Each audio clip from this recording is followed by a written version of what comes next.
मित्रों, अभी तक आपने भगवद गीता का उपदेश सुना होगा, लेकिन मैं आज आपको भगवान श्री राम जी के द्वारा श्री हनुमान जी को दिया गया उपदेश सुनाता हूँ और आप सिमिलरिटी देखिएगा। ठीक है, ये मैं स्कंद पुराण से आपको सुना रहा हूँ। एक छोटी सी कहानी है, उसकी प्रस्तावना में जो उपदेश मैं आपको सुनाऊंगा उसकी प्रस्तावना में एक छोटी सी कहानी है, पहले वो सुन लो। देखिए, जिस समय रावण का वध करके भगवान जी जा रहे हैं वापस, उस समय उन्हें लगता है कहीं कि भाई देखिए, ब्राह्मण थे रावण भी, तो मैंने ब्राह्मण की हत्या की है, ब्राह्मण का वध करना पड़ा मुझे, क्योंकि वो पापाचारी दुराचारी था। तो मुझे ऐसा क्या करना चाहिए जिससे जन कल्याण भी हो और मुझे कोई हत्या का पाप ना लगे, ब्राह्मण हत्या का पाप ना लगे। तो उन्होंने ये बात पूछी किनसे? साधुओं से। तो मुनि बोले, सत्य की रक्षा का व्रत लेने वाले जगन्नाथ, आप समस्त संसार की रक्षा का भार वहन करने वाले हैं। समस्त जगत के उपचार के लिए आप यहाँ शिव जी की आराधना कीजिए। गंधमार्दन पर्वत का यह शिखर अतिशय पुण्यमय और मोक्ष देने वाला है। आप यहाँ लोक संग्रह के लिए शिवलिंग की प्रतिष्ठा कीजिए। और यह सुनने के बाद भगवान श्री राम, और उन्हें बताया जाता है कि रावण के को मारने से होने वाला दोष भी इससे दूर हो जाएगा, शिवलिंग की आप ऐसे प्रतिष्ठा करो। तो प्रभु, गंधमार्दन पर्वत पर आपके द्वारा यह शिवलिंग की स्थापना होगी। उसका दर्शन मनुष्य को काशी विश्वनाथ के दर्शन से कोटि गुना अधिक फल देने वाला होगा। साथ ही वह शिवलिंग संसार में आप ही के नाम से ख्याति लाभ करेगा। इसलिए हे रघुनाथ जी, आप शिवलिंग स्थापना कार्य में विलंब ना करें। तो उस शिवलिंग की स्थापना के लिए बताया गया कि भाई 2 मुहूर्त में ही इसका समय आने वाला है जब आपको ये स्थापना करवानी है। तो श्री भगवान श्री राम जी ने हनुमान जी से कहा कि भाई आप जाइए कैलाश पर्वत पर। कैलाश पर्वत उन्हें भेजा गया और तुरंत जाइए और लेकर आइए। जैसे ही श्री हनुमान जी वहाँ से चलते हैं और वो पहुँचते हैं कैलाश पर्वत पर, तो ईश्वर कृपा से क्या होता है कि उन्हें वहाँ पर वो शिवलिंग की प्राप्ति नहीं हो पाती। तो शिवलिंग की प्राप्ति नहीं होती, उसके लिए वो वहाँ पर पूजा करने लगते हैं भगवान शिव जी की। और शिव जी जब प्रसन्न होकर फिर उन्हें शिवलिंग देते हैं। तो यहाँ पर इस तरह से कहानी आगे बढ़ती है। तो ये जो उस बीच में जो मुनि हैं, उन मुनिजनों ने कहा कि नहीं साहब, देखिए ये मुहूर्त तो बीतने ही वाला है और अब आपको तुरंत के तुरंत जो माता सीता ने जो शिवलिंग बनाया है बालू से, उसी की आपको स्थापना यहाँ पर कर देनी चाहिए। ठीक है, तो यह स्थापना जस्ट वहाँ पर कर दी गई उस समय पे। और वहाँ पर उस शिवलिंग का जो स्थापना हुई, तो वहाँ पर एक बहुत पुण्य वाला तीर्थ एक विकसित वहाँ पर हुआ। उसके बाद में हनुमान जी आ जाते हैं वापस। और इस प्रकार देखिए, अब हनुमान जी जब वापस आ जाते हैं, तो हनुमान जी के वापस आने से उसके बाद में किस तरह का माहौल बनता है वो सुनिए। इस प्रकार देखिए, श्री रामचंद्र जी के द्वारा हनुमान जी को ज्ञानोपदेश। श्री सूत जी कहते हैं, इस प्रकार अनायासी ही सब कर्म करने वाले श्री रामचंद्र जी के द्वारा उस शिवलिंग की प्रतिष्ठा हो जाने पर पवन पुत्र हनुमान जी एक उत्तम शिवलिंग लेकर आ पहुंचे। अब भाई शिवलिंग की तो स्थापना हो गई और हनुमान जी वहां शिवलिंग लेकर दूसरा खड़े हैं। तो आकर उन्होंने दशरथ नंदन वीरवर श्री रामचंद्र जी को प्रणाम किया।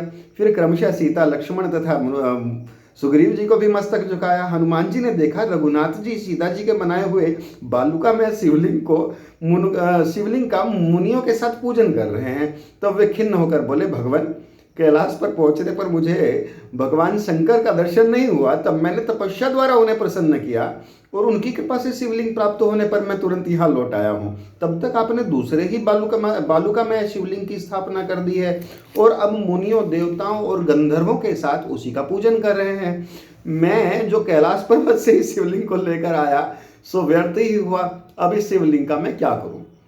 ठीक है, अब आप उनकी मनोस्थिति को देखिए। तो प्रभु श्री रामचंद्र जी बोलिए, यहाँ से उपदेश शुरू होता है। और ये उपदेश एक्यूरेटली, एग्जैक्टली और प्रिसाइजली आप गौर से देखने पर पाएंगे, ये वही तो उपदेश है जो भगवान श्री कृष्ण जी ने गीता में उपदेश दिया है। देखिए, वो कहते हैं हनुमान जी को, भगवान श्री राम कहते हैं, कपे, इस संसार में जो जन्म ले चुके हैं, जो जन्म लेने वाले हैं और जो मर चुके हैं, उन सबके तथा अपने और पराये सब कार्यों को मैं भली भांति जानता हूं।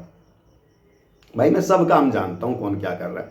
ठीक है, जीव अपने कर्म के अनुसार अकेला ही जन्म लेता है, अकेला ही मरता है। अपने कर्मों के अनुसार नरक में भी वह अकेला ही जाता है। वानर श्रेष्ठ, तत्व ज्ञान में बाधा उपस्थित करने वाले इस शोक को अपने मन में क्यों स्थान देते हो? तुम परेशान क्यों होते हो भाई? तुमने जो काम किया है मेरे लिए, या जो भी काम तुम कर रहे हो, या जो भी आज तक किसी ने कोई कर्म किया है, मुझे उसकी पर्याप्त अनुभूति है। मैं जानता हूं कौन क्या कर रहा है, मेरे से कुछ भी छिपा हुआ नहीं है। यही तो कहते थे भगवान कृष्ण गीता में भी। क्या अलग है भाई? तो यहाँ वानर श्रेष्ठ, तत्व ज्ञान में बाधा उपस्थित करने वाले इस शोक को अपने मन में क्यों स्थान देते हो? तत्व ज्ञान में ही सदा स्थित रहो, तत्व ज्ञान में ही सदा स्थित रहो। यह आत्मा स्वयं प्रकाश है। तुम सदा आत्मा के इसी स्वरूप का चिंतन करो। देह आदि में ममता त्याग दो, सदा धर्म का आश्रय लो। साधु पुरुषों का सेवन करो, यानी साधु पुरुषों के साथ रहो, उनका सानिध्य प्राप्त करो। वो आशीर्वाद तुम्हें मिलेगा। वहाँ से जो भावना, जो ज्ञान आपको मिलेगा, जो वाइब्रेशंस आपको मिलेंगे, संपूर्ण इंद्रियों का दमन करो। दूसरों के दोष की चर्चा से दूर रहो और शिव और विष्णु आदि देवताओं की सदा पूजा करो। सर्वदा सत्य बोलो। शोक छोड़कर आत्मा और परमात्मा की एकता का अनुभव करो। इस संसार में भ्रम भी यथार्थ की भांति प्रतीत होता है। जो भ्रम है ना, वह भी सत्य ही लगता है संसार में हमें। कहीं शोभन में अशोभन का भ्रम होता है, कहीं अशोभन में शोभन का भ्रम होता है। जो चीज़ सुंदर लग रही है उसमें भी कुछ कमी नजर आती है, दोष नजर आते हैं। कभी दोष वाली चीज में भी कुछ अच्छा दिखने लगता है। वह सब मोह के वैभव से ही होता है। तो भाई, भ्रांत मनुष्यों का विभिन्न विषयों में राग हो जाता है। जिन्हें भ्रांति होती है, जिन्हें कोई डाउट होता है, उन्हें विभिन्न विषयों में राग, यानी कि उनका अपनापन महसूस होने लगता है। राग और द्वेष के बल से बंधकर वे धर्म और अधर्म के वशीभूत होते हैं और उन्हीं के अनुसार देव, त्रियक, मनुष्य आदि योनियों तथा नरकों में पड़ते हैं। चंदन, अगर और कपूर आदि पदार्थ तो अत्यंत शोभित है ना भाई, परंतु जिसके स्पर्श से ये मलरूप हो जाते हैं, वह शरीर सुख स्वरूप कैसे माना जा सकता है? जिसके संपर्क से अत्यंत सुंदर भक्ष्य भोजन आदि सब उत्तम पदार्थ विष्टा के रूप में बदल जाते हैं, वह शरीर सुख स्वरूप कैसे हो सकता है? जिसके संग से सुगंधित और शीतल जल मूत्र रूप हो जाता है, उस शरीर को शोभन कैसे कहा जा सकता है? कपे, तुम ही बताओ। जिसके संसर्ग में आने से अत्यंत सफेद और धुले हुए वस्त्र भी पसीने आदि के मैल लगने से मैले हो जाते हैं, वह शरीर कैसे शोभन कहा जा सकता है? किस शरीर का मोह करते? यह शरीर कैसे शोभन माना जा सकता है? वायुनंदन, मुझसे परमार्थ की बात सुनो। यह संसार एक गड्ढे के समान है, इसमें कुछ भी सुख नहीं। यहाँ पहले तो जीव का जन्म होता है, तत्पश्चात उसकी बाल्यावस्था होती है, फिर वह जवान होता है, उसके बाद वह बुढ़ापा भोगता है, तदंतर मनुष्य को मृत्यु प्राप्त होती है और मृत्यु के बाद पुनः जन्म का कष्ट भोगता है। इस प्रकार अज्ञान के प्रभाव से ही मनुष्य दुख पाता है और अज्ञान की निवृत्ति हो जाने पर उत्तम सुख की प्राप्ति होती है। अज्ञान की निवृत्ति ज्ञान से ही हो सकती है, कर्म से नहीं। ज्ञान परब्रह्म परमात्मा का नाम है। वेदांत वाक्य के श्रवण और मनन से जो ज्ञान प्राप्त होता है, वह विरक्त पुरुष को ही प्राप्त होता है, दूसरे को नहीं। श्रेष्ठ अधिकारी को गुरुदेव की कृपा से ज्ञान प्राप्त हो जाता है, यह सत्य है। मनुष्य के हृदय में जो कामनाएं हैं, वे सब की सब छूट जाती हैं। तब वह जीवन मुक्त होकर इसी जीवन में पर ब्रह्म का साक्षात्कार कर लेता है। क्रूर काल जागते, सोते, खाते, ठहरते सदा इस जीव को अपनी ओर खींचता रहता है। काल हमेशा आपको अपनी तरफ खींचता रहता है। संग्रह का विनाश अंत है, संग्रह का अंत विनाश है। अधिक ऊंचे चढ़ने का अंत नीचे गिरना है। संयोग का अंत वियोग है और जीवन का अंत मरण है। जैसे पके हुए फल के को गिरने के सिवा और कोई भय नहीं, वैसे ही जन्म लेने वाले मनुष्य को मृत्यु के सिवा और कोई भय नहीं है। जैसे सुदृढ़ खंभों वाला ग्रह सुदीर्घ काल में, लंबे काल में जीर्ण होने पर नष्ट हो जाता है, उसी प्रकार मनुष्य जरा जीर्ण होकर मृत्यु के अधीन होकर नष्ट हो जाता है। यानी कि एक दिन मृत्यु जरूर है भाई, मृत्यु अवश्य है, आप उससे बच ना पाओगे।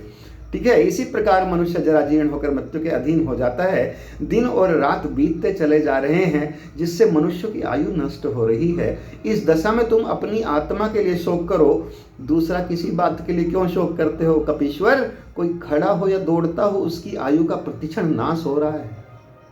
मनुष्य मृत्यु साथ साथ चलती है, साथ ही बैठती है, दूर देश में साथ जाकर पुनः साथ लौट आती है। शरीर में झुर्रियां पड़ गई, सिर के बाल सफेद हो गए और वृद्धावस्था एवं दमा और खांसी से देह शिथिल होती जाती है। कपिश्रेष्ठ, जैसे समुद्र में बहते हुए दो काठ एक दूसरे से मिलकर फिर अलग हो जाते हैं, उसी प्रकार कालयोग से मनुष्यों का एक दूसरे के साथ संयोग और वियोग होता है। इसी प्रकार स्त्री, पुरुष, भाई, क्षेत्र और धन, ये सब कुछ काल के लिए एकत्र होते हैं और फिर अन्यत्र चले जाते हैं।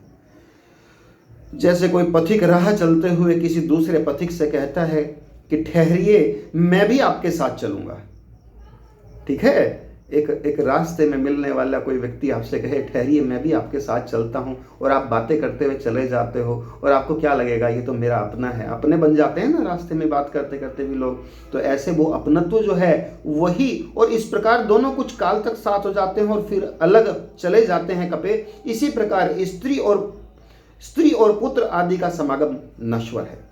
शरीर के उत्पन्न होने के साथ ही निश्चय ही मृत्यु भी उत्पन्न होता है। इस अवश्यंभावी मृत्यु को टालने का कोई उपाय नहीं है। वत्स, इस शरीर का अंत हो जाने पर देह अभिमानी जीव अपने कर्म की गति के अनुसार दूसरा शरीर धारण कर लेता है। वानर, प्राणियों का सदा एक स्थान पर निवास नहीं होता। अपने अपने कर्मवश सभी जीव एक दूसरे से विलग हो जाते हैं। कपिश्रेष्ठ, जीवों के शरीर जिस प्रकार उत्पन्न और नष्ट हो जाते हैं, उस प्रकार आत्मा का जन्म और मरण नहीं होता।